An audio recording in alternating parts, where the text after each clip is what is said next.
बढ़ती जा रही थी। इस बच्चे को एनकेफ्लोपैथी थी, यानी कि बच्चा बिल्कुल बेहोश था, बिल्कुल होश में नहीं था, कोई टांगे वांगे अपनी आंखें नहीं खोल पाता था। और इस बच्चे को कम से कम 50 से 100 झटके आए होंगे और ये झटके आ ही जा रहे थे, कंट्रोल में नहीं थे। इससे पहले इस बच्चे को काफ़ी तेज़ बुखार, 2-3 दिन से तेज़ बुखार, डायरिया यानी कि दस्त थे। और ये सब प्रॉब्लम्स लेके हमारे पास जब ये बच्चा आया तो हमने देखा कि ये बच्चा एक्टिवली सीजर यानी कि उसको फिट्स आ रहे थे और बिल्कुल सांस नहीं ले पा रहा था। मतलब कोई आशा, कोई उम्मीद नहीं मेरे पास बची थी उस समय। कम से कम 6-7 दिन हमने वेंटिलेटर पे रख के धीरे धीरे ऑक्सीजन से बाहर निकाला। दौरों के लिए हमने इसको काफ़ी सारी दवाएँ देनी पड़ी, कम से कम 5 दवाइयों से इसके दौरे कंट्रोल हुए। और जब हमने इसके इन्फेक्शन के टेस्ट किए तो इसमें एक जो कीटाणु, बहुत खतरनाक जानलेवा कीटाणु होता है, उसको एसिनेटोबैक्टर कहते हैं, वो कीटाणु आया और वो काफ़ी सारे जितने भी हमारे कॉमन एंटीबायोटिक्स रहते हैं उनसे रेजिस्टेंट था। तो इस केस को बहुत चैलेंजिंग था हमारे लिए, क्योंकि ना सिर्फ इन्फेक्शन था, बच्चे को कंटिन्यूस दौरे आ रहे थे, वो होश में नहीं था, वेंटिलेटर पे था।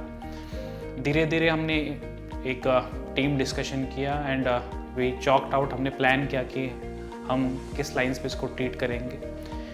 एंड धीरे धीरे ये बच्चा ट्रीटमेंट को रिस्पॉन्ड करने लगा, इसके दौरे ख़त्म हुए और धीरे धीरे हमने दौरे की जो दवाइयाँ 5 से हम इसको 1 पे लेके आए। इसका जो इन्फेक्शन है उसके लिए हमें एक कॉम्बिनेशन ऑफ एंटीबायोटिक्स देनी पड़ी और साथ ही साथ में इसको IVIG जो कि इन्फेक्शन के लिए यूज़ होता है rarest of the rare cases में, वो भी देना पड़ा। एंड फाइनली बच्चे ने रिस्पॉन्ड किया। 10वें दिन पे ये बच्चा वेंटिलेटर से बाहर आया और आज 1.5 महीना हमारे पास रह के जा रहा है। सर ने अपना 100% देने का उन्होंने कहा था, बहुत ही अच्छा उन्होंने 100% अपना दिया है। हम बहुत खुश हैं, मेरा बच्चा ठीक होकर यहाँ से जा रहा है। अब बच्चा पूरा अच्छी तरह से दूध पी रहा है, वो पूरा होश में है, वो हंस खेल रहा है। उसकी जो मुस्कान जिसके लिए वो पेरेंट्स तरस रहे थे, आज वो मुस्कान वापस उसके चेहरे पे है। इनफैक्ट पूरी फैमिली में है। आज ये बच्चा बिना किसी एंटीबायोटिक्स के घर जा रहा है, इसका वेट गेन रेगुलर हो रहा है, इसके जो बाकी जो रूटीन टेस्ट थे वो सारे नॉर्मल है। जब हमारे पास आया था तो इसकी सोडियम काफ़ी ज़्यादा हाई था, क्योंकि बच्चा डिहाइड्रेट था, इसको दस्त आए जा रहे थे, वो सब नॉर्मलाइज हो गया है और ये बच्चा एक्टिव है। धीरे धीरे जो उसकी जो माइलस्टोन्स जो चली गई थी वो भी धीरे धीरे रिगेन कर रहा है। ईश्वर के बहुत बड़ा आशीर्वाद है, मेरा बच्चा ठीक होकर यहाँ से जा रहा है।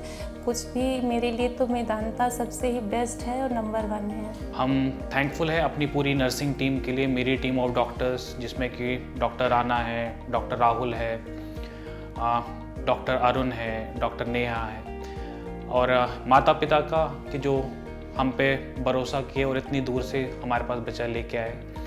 एंड हम आशा करते हैं हम आगे भी ऐसा ही अच्छा काम करते रहेंगे और ऐसी ही मुस्कान अपने बच्चों और उनकी फैमिलीज़ को देते रहेंगे।